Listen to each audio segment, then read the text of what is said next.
Si sono concluse le 3 giornate del volontariato siciliano con un'esercitazione di protezione civile, un successo per tutto il sistema regionale. Applausi e soddisfazione per la grande prova d'insieme data dai volontari del sistema regionale di protezione civile. Organizzate dalla regione Aenna, a ridosso del lago Ennese, si è svolta infatti l'esercitazione della colonna mobile organizzata dal Dipartimento regionale della protezione civile, guidato da Salvatore Cocina.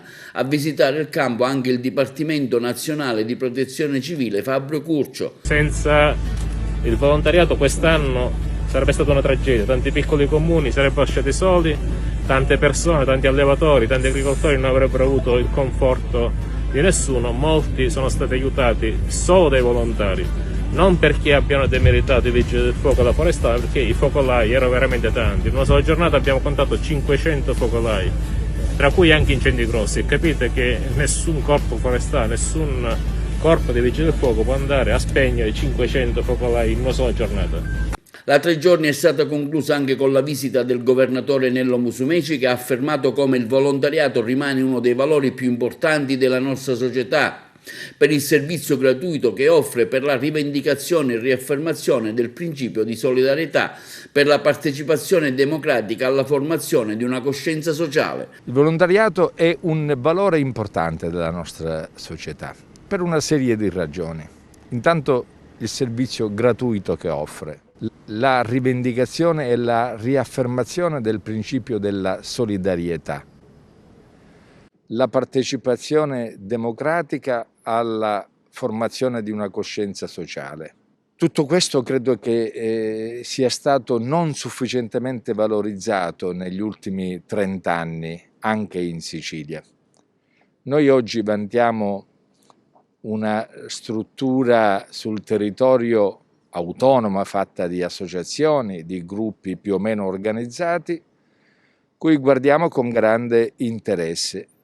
Siamo intervenuti per dotarli di mezzi, di strumenti, dobbiamo fare ancora molto di più, dobbiamo rivedere la normativa che ci sembra ormai superata, tanto quella nazionale, della quale si discute in questi mesi, quanto quella regionale. Ecco, 3 giorni di riflettori puntati su questo straordinario valore che si impegna nel sociale, nel sanitario, nell'ambientalismo e naturalmente nelle calamità naturali.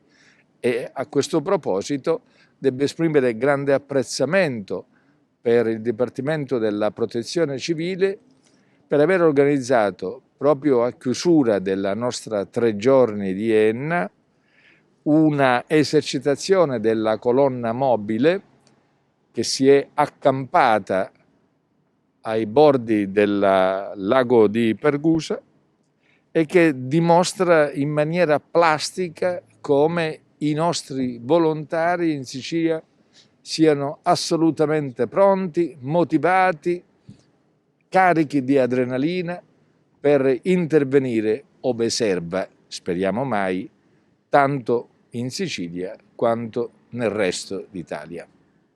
Ma la protezione civile si identifica nel volontariato, senza il volontariato non esisterebbe questo sistema di protezione civile nazionale e anche ovviamente territoriale, quindi sono 2 realtà che esistono l'una perché l'altra, c'è l'altra.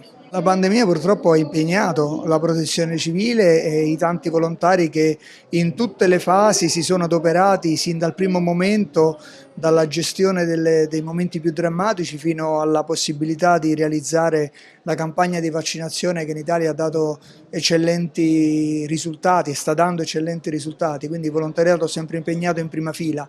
E questo ha aumentato un po' la vocazione, sì, in qualche caso c'è stata una vocazione più ampia di persone che hanno compreso come sia bello donare e sia bello donare il proprio tempo in una maniera strutturata, organizzata e formata.